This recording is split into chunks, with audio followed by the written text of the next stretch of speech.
Parce que dans le terme de la vie, il y a tout aborder le sujet autonomie, les acquis de la Pentecôte. Les acquis de la Pentecôte. Maïo nini Pentecôte et le béni biso. Alléluia église. Maïo nini Pentecôte et c'est nini écoute ça dans la vie dans biso. Et biso autres dans la nature physique et c'est nini de toute la nature spirituelle pour les amis l'esprit de Dieu. Alléluia. Badiloko il y a technique et les rangées bisotés.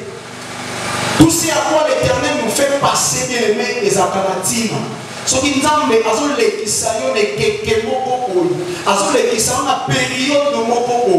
Bien aimé, que ce soit la période la plus noire et à Vina, que ce soit la période la plus blanche et à Vina, et ça la malam, et ça la rabé, et l'opinion sont présentés les bossons. Et l'opinion sont cotisés les bossons, bien aimé, et ça n'a alléluia. À Kapoya, les lycéens, il n'y a pas que Bible lobby. Tout concourt au bien de ceux qui aiment Dieu. Alléluia. À terre qu'on a les sa période où ils ont tout mis ça là. À terre qu'on a été nzela au bimana makambo ezate. Nzela au kota la kota qui n'a mon acquis. Parce que makambo le les gens kendela. Nzela au bimezate. Bien aimé, il n'y a pas que Ezaka pour la boulanger. Ezaka pour que Nzambe a fait traverser yo. Va vallée pour qu'à traverser la montagne. Lorsqu'on traverse montagne, si madame écoute la plaine, lorsque tu montes des montagnes, lorsque tu traverses des périodes noires et à vie, après Bitumba, après installer maintenant c'est ça la loi de la nature. C'est ça aussi, oh, ma canisia mutu oyo à cette quel que soit ce que je vois, quelle que soit cette période, quel que soit ce que la vie me réserve, na tango oyo. Bien aimé, et l'époque de la Pentecôte, on est sur le ici, bien aimé, et ça qui n'a élo comme que c'est qui est ça dans la vie de Bisso. Alléluia. Et ça qui n'a visitation, et c'est qui est la déclenché pendant ce temps-là. Donc, tu n'as pas créé la Pentecôte. Et tous ces étapes, bien aimé, quand tu as vu à mon Christ, et il y a des pour renforcer Bisso, pour commettre sa vision de sous ma tasse. Et nous pouvons pas dire que nous sommes en Zambie. Nous pouvons pas dire que nous sommes atika la lolenge moko. Alléluia. Nous pouvons pas dire que nous sommes en Zambie. Azonga lolenge yaki. Parce que Zambie a fait ça biyano. Et puis c'est que la Bible souhaite les acquis de la Pentecôte. Qu'est-ce que la Pentecôte a apporté à Tinamiso? Et pour que tout le monde ait acquis à Pentecôte, bien aimé, on dit Pentecôte et Tiki Tinamiso. Et pour cela, nous avons abordé le sujet que nous avons représenté. Que nous avons représenté à trois angles. Que nous avons dit un moment qui est avant la Pentecôte, pendant la Pentecôte et après la Pentecôte. Alléluia. Il y a avant, pendant et après. Bien aimé, pendant quelques minutes, nous avons abordé le message de la Pentecôte. Le ligne est Pessameli Bisso. Et ça l'a dit d'abord présenté comme une promesse. Alléluia. La promesse que l'Éternel a faite et pas une à ma disciple. Je ne vous laisserai pas orphelin. Dans votre cabine au côté. Parce que mon livre et vous allez pour que vous continuiez mission. Rôle à Pentecôte, ça était la mission et la perpétuelle et continue. Le souci n'est pas la pour que atika bilemo alléluia parce que Yesu fait la station mata abi na botika bino orphelin orphelin za mutu azangeli tata azangeli mwana pardon orphelin za mutu yo azangi baboti kasi lorsque le Seigneur azomata lobi je ne vous laisserai pas orphelin avant que je m'en aille avant que je sois mis à côté de mon Père et c'est qu'il y a des puissances mon côté il y a un monde au quotidien. Il y a un monde au pesa. Mais la promesse était faite aux disciples. Et pourquoi seulement la promesse aux disciples et c'est là qui était éco-kisama. Alléluia. Et c'est là qui était éco-kisama. Rappelle-toi bien les Bible, celui qui a fait la promesse est fidèle. Alléluia. Nous montrons ça à l'émission promesse à fidèle. Et lorsqu'il promettait à ce que ceux qui n'ont pas été au quitter la bino, et ça dit pour que et quand il s'availle au lit, quand il a confiance. Alléluia. Quand il a mon salam, et c'est que là qui n'était pas à la confiance. Et nous avons une puissance. Oyo, et Zanabi sont ensemble, bien que le maître n'est pas là, bien que le maître n'est plus là, parce que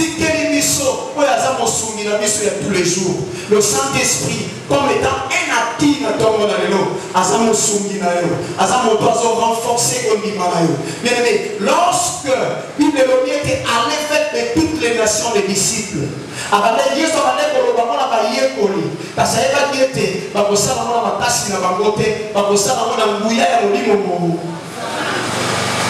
alléluia l'église. Tout ça mingi au sein de la télé le hôtel même là je déranger la télé la groupe parce que et c'est qu'il était tous à l'attentif parce que le Seigneur a un objectif pour atteindre la tombe dans les lois. Amen l'église. Pourquoi seulement Jésus voulait promettre aux disciples la venue du Saint-Esprit? Pourquoi pas Atika qui a monté mon corps? N'a pas appelé et l'homme concernant la promesse. La promesse, bien aimé, et c'est l'homme entre nous doit promettre, nous doit réaliser, c'est Dieu. Mais aussi, il y a la part de l'homme qui entre dans la promesse. Alléluia. Nous doit se la d'une façon où le Seigneur a ouvert et la paix qui s'est Jésus n'a pas son paix. À ceux qui s'appellent pour s'éloigner dans Jérusalem, pour qu'il ne m'ossite parce que dans peu de jours, la promesse était dans peu de jours. La promesse n'était pas lorsque ceux qui le ressentent en l'église. Mais il y a celui-ci par mon ami Colombier n'a pas répondre sur Bino, mon lit, mon engagement. Parce que le principe était que aucun ne m'ossite dans Jérusalem. Jérusalem était le lieu où les apôtres Babaneko Sangana. Lorsque Bayoki Maloba na Yesu, lorsque Bayoki promesse na Yesu, c'est conformé par rapport à la promesse. Nous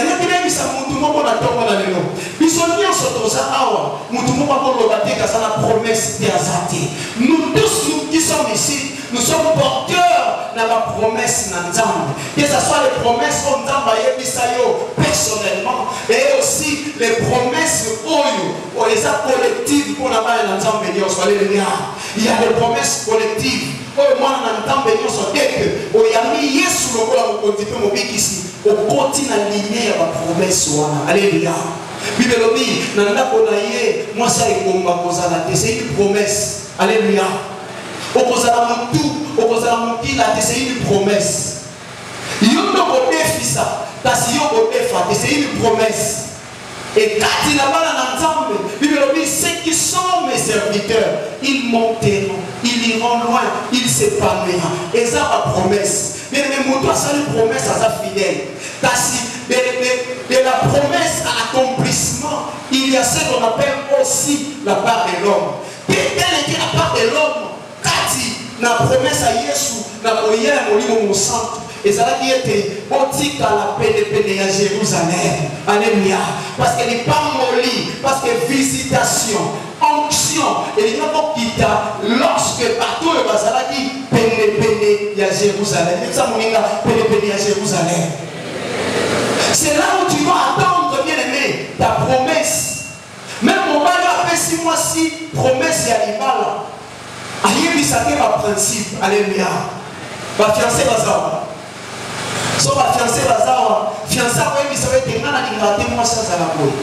La pression promesse na bala yo, parce que ce les ligne oyo na bala oli susute. Nenga na te mo bembo, so ki na zongi na yo kuta yo, ta milinga promesse ko beba. Alléluia.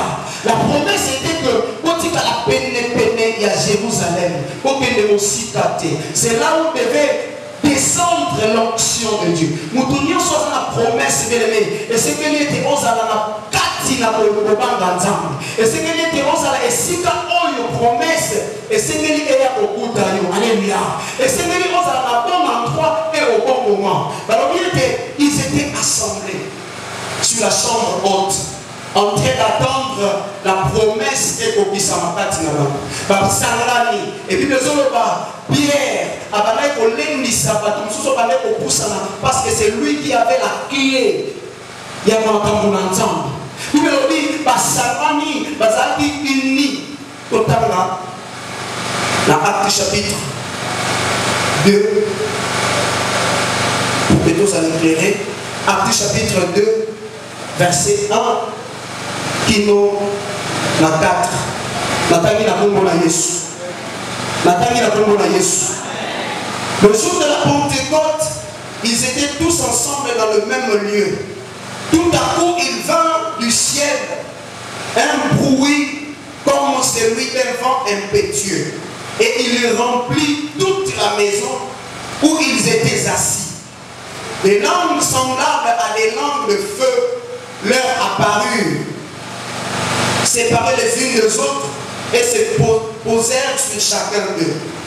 Ils furent remplis du Saint-Esprit et se mirent à parler en d'autres langues, selon l'Esprit leur donnait de s'exprimer. Alléluia. Lorsque nous sommes ensemble, en train d'attendre l'accomplissement de la promesse. Basangana qui pour te baser là, le lengenini olo, molimo santu, et les gens qui quitté la bango. Et la mission, on t'a matiaki la bango, et c'est là qui était bas à la revêtue. Et lorsque Bazalaki ensemble, Bazalaki réunis dans un même lieu, il y a un bruit, le là, où il y a un vent impétueux. Lorsque le Saint-Esprit traverse, lorsque le Saint-Esprit traverse la vie d'une personne, et ça n'a pas expliquer. Alléluia. Et ça n'a pas expliquer. Parce que l'esprit, et ça dit colo ya chair, et ça pouvoir, les colons et ça n'a pas été lorsqu'ils ont saisi par l'esprit au monde, Moutazaki propre même, à comment on va mettre dans la mêlée. Alléluia. Lorsqu'il a saisi, il va voir même pas mal lobo, il va pas bénissa. Il va sous-souter mal lobo, il va pas loba. Et l'esprit, il a bien disposé que la chair. Alléluia. L'esprit, lorsque est conti, et quitti katina daekoli, il Pierre Azoloba, un bruit comme celui d'un vent impétueux. L'action du Saint-Esprit est incompréhensible. Il y a un moment lorsque tu as sangana, lorsque tu as pisonnier sur la prière, lorsque le Saint-Esprit a saisi le mouton, pour distinguer entre le physique et le spirituel. Pour se gérer parce qu'il est saisi par l'Esprit. Nous avons prié, nous avons de l'esprit. Pendant les séminaires, avant de disponible, avant de faire disparaître le physique en toi, à cause de ça, c'est ça ma prière. L'esprit de Dieu, et c'est incompréhensible aux hommes. Même Pierre, lorsqu'ils ont expliqué ce qui s'était arrivé lorsque Basanganaki, Bibelobi, Azoloba, mon pépé lokola, mon pépé moko ya makasi. Cela veut dire que Pierre avait du mal. Il a pour expliquer l'action du Saint-Esprit. Il a pour expliquer et comme il a dit. Et le signe qui était apparu quand il a dit, Babani Siko Koloba, Maloba Yasita. Babani Siko Koloba Minoko Yasita. Parce que lorsque la Sanganaki et la promesse était répandue, et ça dit n'a pas tout poussant.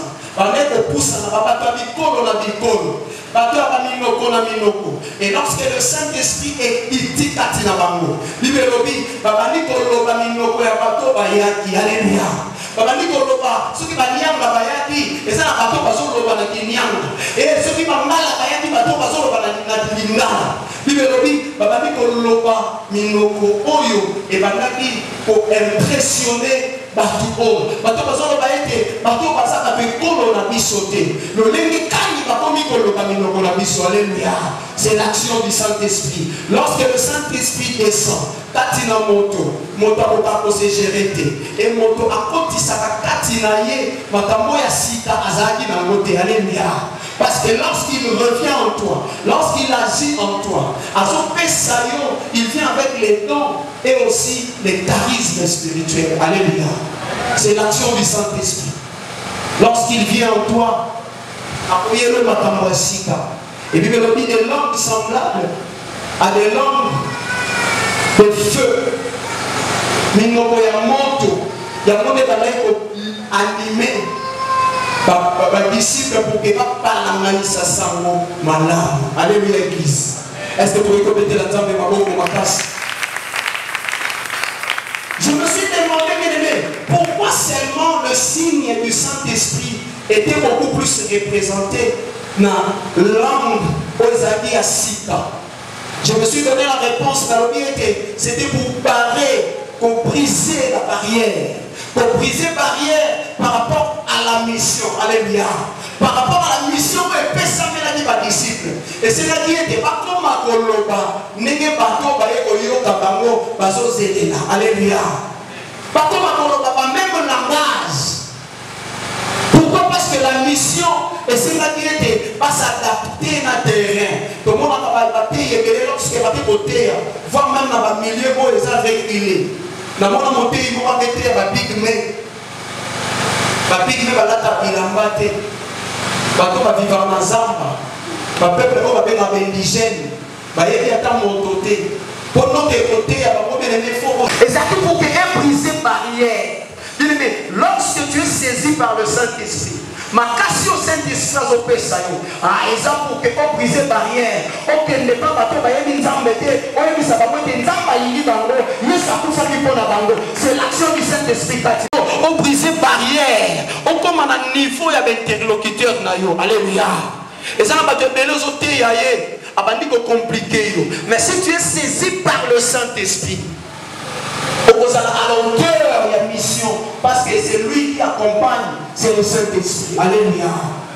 La barrière est brisée entre les apôtres et Bato Bayaki Oluganzam. Bato Bayaki Kotala, foule oyo ezabona nini parce que la foule que l'on attire la foule. Souvent Bibi a au petit pas de belé au que lorsque le Saint-Esprit est guitari et Badadi au Lobakati dans l'apôtre. Et la Bible dit, dans la même journée, le prophète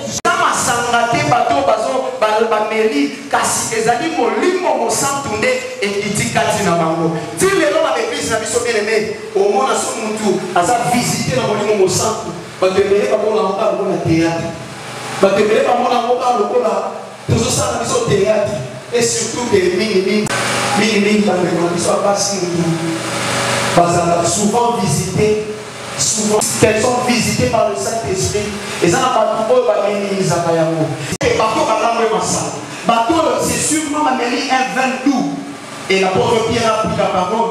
Et à Ébissi, Bato était exalté dans mon centre. Bien aimé, mon centre, lorsque nous avons parcouru tout ce moment, il y a pas d'esprit. À Pessikati dans mon livre, à Kitisi dans d'autres nayo, bien aimé, et c'est qu'il maintenant au bandako sang na yango, au bandako exercer yango, le don va aiguiser yango, alléluia. Et c'est qu'il était au aiguisé yango, au commis yango tranchant, au travail yango, au fait ça yango espace pour que elle se manifester davantage et s'améliorer du colon nayo, alléluia.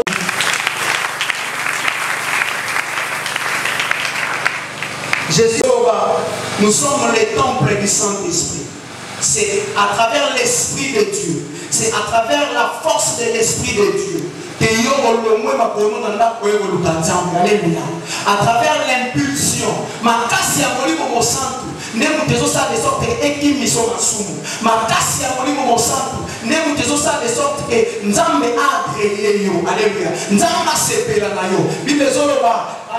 Jean chapitre 4, verset 24 à 23. L'Esprit de Dieu, il faut qu'il a ce qu'il adore, pas adorer en esprit et en vérité. En quelque sorte, il aime les adorateurs qui adorent le Seigneur en esprit et en vérité. Ce qu'on a mon centre bien aimé, c'est alors que lorsque tu as l'Esprit de Dieu, les acquis de l'Esprit, lorsque tu as l'Esprit de Dieu, tu as fini le travail sur la croix. Tout est accompli sur la croix. La voie du temple temple s'est déchiré en 2 morceaux. Lorsque la voile du temple s'est déchirée en 2 morceaux, Bible dit accès comme libre dans mon tonionso au loukape au kuta na nzambe. Alléluia. Mon tonionso au kuta na nzambe lelo na eko assurer yo ete o eko loukape au kuta na ye parce que l'accès est maintenant libre. L'accès est maintenant libre. La voile qui nous séparait et ça les sous-souté. Makambo bane ko barrer biso nzela pour que to kuta na nzambe ça les sous-souté. Parce que lorsque Jésus a son la kabango ete vous serez revêtus de l'esprit. L'accès est libre. Et c'est une moto à côté moko. Mais l'autre est un lien très sain. Alléluia. C'est l'esprit de Dieu qui nous fait sa vie sur ma casse. Mon livre mon santo. Et ce comme il s'habille sur ma santo liboso dans l'âme. Même nos prières autres semblent là. C'est l'esprit de Dieu qui les transforme. La prière, lorsque nous prions en esprit et en vérité, c'est cela, les gens étaient et ça le lègue à l'adorateur au Nzambe à Zozéna. Alléluia. Tout le monde est adorateur à Néménie. Parce que le Seigneur aime les adorateurs, ceux qui l'adorent en esprit et en vérité. Les acquis de Dieu, les acquis pardon du Saint-Esprit, et ça et comme ici ils sont et comme ici ils sont agréables les bien aimé il va mon désagréable mais agréable c'est ce qui importe. Alléluia. Il va pas juger mais jugement ya souka et ça on va juger et puis les autres prospérer. Alléluia. L'état est ton âme. Ton âme est à prospérer. Nous allons prospérer. Je suggère que tu prospères comme prospère l'état de ton âme. Cela veut dire quoi? Spirituellement, on a au-delà, il y a autre monde. Alléluia. Mon livre, ceux qui entrent en contact avec Dieu, et ça mon livre, et ça ce qui importe, c'est spirituellement. Alléluia, l'église. L'esprit de Dieu, les acquis du Saint-Esprit. Lorsqu'il traverse, c'est pour déposer les noms, c'est pour déposer les charismes. C'est pour faire de sorte que Pananaye va à la hauteur de la mission au et après la venue du Saint-Esprit, les disciples étaient revêtus la honte Bilamba Yassika. Alléluia. Jésus avait compris que son attitude et lorsque nous voyons beaucoup plus la nudité, c'est la peur, c'est la honte. Alléluia.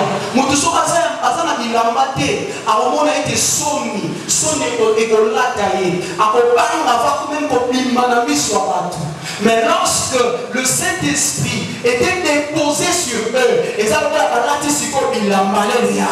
Parce que siko makasi, parce que siko ba arme, pour permettre bango à affronter la mission. Antioche la mission. Antioche la mission.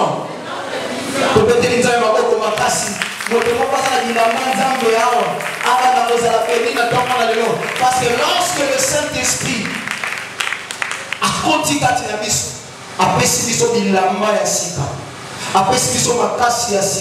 une église remplie du Saint-Esprit, bien aimé, c'est une église forte, à forte croissance spirituellement et quantitativement. Alléluia. Église Nzambe a formoli makapelo molimo batu bayaka bango moko. Église Nzambe a sopi bâton spirituel bien aimé. Pour chaque jour même Bible lobby Nzambe bata ko bakisa bato bazaki sauvé parce qu'il y a l'action du Saint-Esprit à l'église. Et le Saint-Esprit ne peut jamais travailler ce qu'il y a disposé. Les apôtres lorsque ensemble, bazaki bena na soif ya boyamba molimo musantu, bazaki disposé parce que il y a eu on bakendaki, ezaki na kusu bakendaki na bango, bazaki promesse té, mais on va tika ki wana geleme, bazaki na soif ya kozala revêtu, ya kolata bilamba ya sika. Et mon toit là, tu la maille sika. Bien aimé, azaka fier na yemoko. Alléluia. Mon toit là, tu la maille sika. Azaka na confiance de soi. Même moi, dans mon question, on peut se dire là-bas. Au moins, on va voir même la démarche changer. Alléluia. Démarche sur la robe, il y a marié. La démarche sur la pantalon simple, il y a démarche marocaine. Alléluia. Église, vous comprenez? Si on a dit veste, on a dit impliqué dans des démarches sous. On a la démarche, si on a dit qu'il y a des si on a dit veste, on a dit et comment changer, comment changer. Parce que tu es revêtu, il a maille à sita. Alors que lorsque nous avons une promesse, vous considérez et vous avez il a maille à sita. Pour que vous ayez confiance dans vous, pour que vous ayez fierté, assurance. Alléluia, Église. Le Saint-Esprit te donne l'assurance. Et nous avons un ensemble. Donc, dernièrement été, le Saint-Esprit a son convaincre que nous avons un ensemble. Lorsque tu veux aller dans le péché, et ça, si tu as le Saint-Esprit en toi, à chaque moment la vie va intervenir. Et lorsque nous l'avons reçu ici, lorsque nous l'avons réavivé en nous, alléluia, il y a autant sabiso, à autant sabiso la confiance, à autant sabiso la condiment, à autant sabiso la fierté, parce que nous sommes revêtus dans l'ilama et au centre. Alléluia, Église. Le Saint-Esprit. Et celui qui a le Saint-Esprit a des signes où il trompe pas gâté. Et lorsque le Saint-Esprit nous les oba, ayaka na makapo ya molimo. Parmi makapo wana, tozomona la joie. Kozala na esengo. Kozala moto ya molimo. Bien aimé, c'est facile de détecter mutoyo. Aza revêtu na molimo mo centre toté. Et lorsqu'on appelle la joie, et ça la joie dès lorsque j'ai ma communion c'est aussi. Et ça va s'émoter lorsque, alléluia, naza na mbongo na poche, kasi atako naza na mbongo te, atako makambozo simate, le Saint-Esprit azo perisa kaka moto ya esengo kati nanga, parce que je sais que ata lelo simite lobi il faut simba, alléluia. C'est le don du Saint-Esprit, la joie. Dans la bande on médite makambo, là on a souvent biso ba chrétien lorsque ça ne va pas to bakanda batiki biso. Alléluia. To lo bakanga nzamba tiki biso parce que le Saint-Esprit est en nous. Et puis les autres tout concourt au bien de ceux qui aiment Dieu. Lorsqu'on dit tout concourt au bien de ceux qui aiment Dieu, cela veut dire naya esengo naya mawa. Alléluia. Ni on se regarde de la mort. Mais lorsque j'ai en moi ce qu'on appelle les fruits du Saint-Esprit, bien aimé, quel que soit ma camoufle puisse se présenter l'émotion, je serai victorieux. Je serai victorieux. Parce que j'ai en moi le Saint-Esprit. Gloire au Seigneur.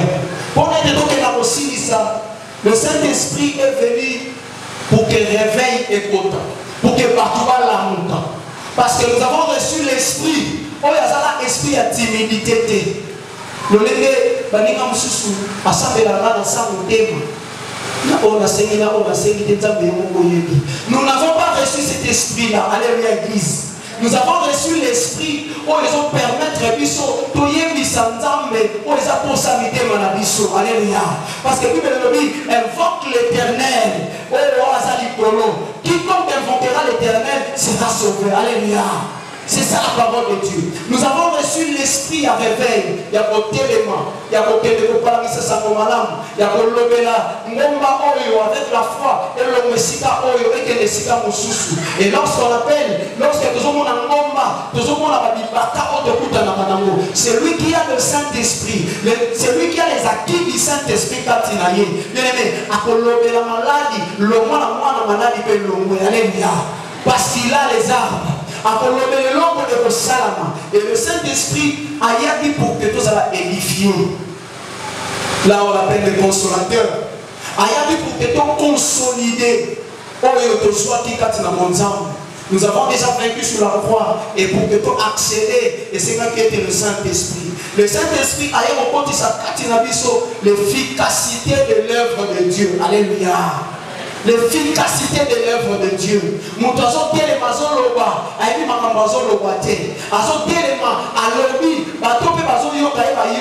Parce qu'il y a un service, il y a une chose que le Saint-Esprit a pour que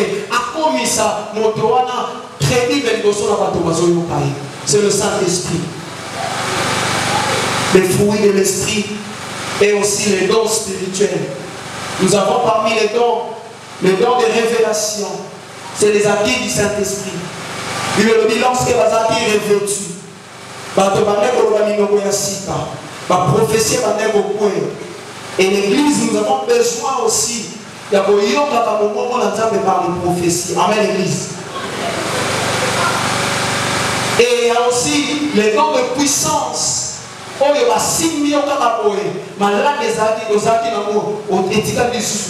C'est les acquis du Saint-Esprit. Mais il y a aussi le don d'inspiration. On a dont il y a parlé en langue, dont il y a prophétie, et aussi le don de diversité des langues. Alléluia, Église. Et c'est que l'église les a complète. Action du Saint-Esprit et ça la déclenche. Mosala molimo mosanto ebanda kosala kati na bato. Bilobi totika la orphelin kasi molimo ndeko ya kotondisa biso.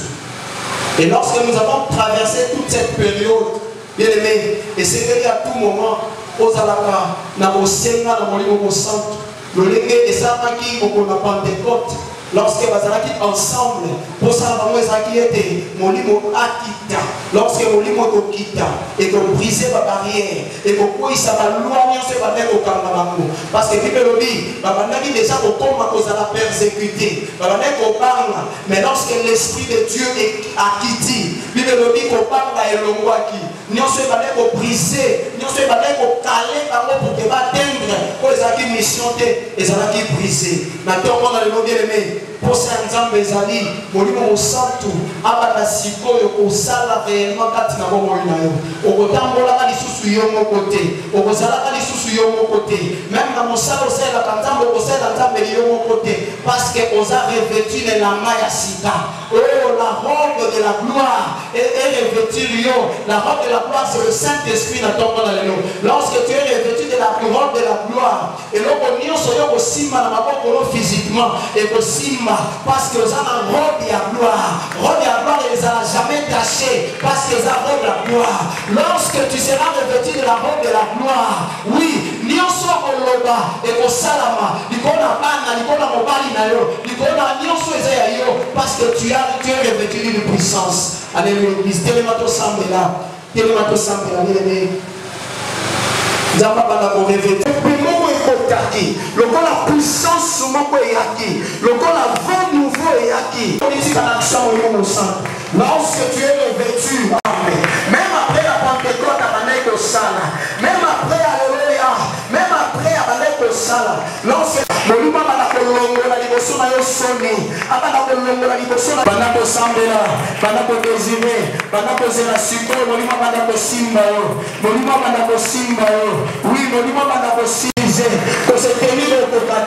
parce que lorsque l'esprit travaille, le physique est dans ma capacité. Lorsque l'esprit travaille, lorsque l'esprit entre en action, oui, l'esprit entre en action.